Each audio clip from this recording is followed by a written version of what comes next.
Okay guys, a new one for me. I have not seen this brand before. It's called Stabicraft. Stabicraft?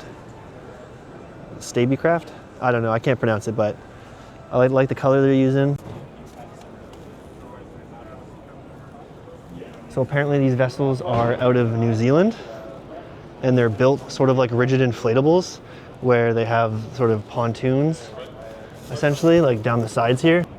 And that's what keeps these vessels super stable in the water, is having a really deep chine and being filled pontoons. Oh, plenty of storage in here.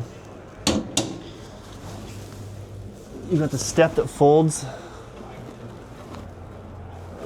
back in place.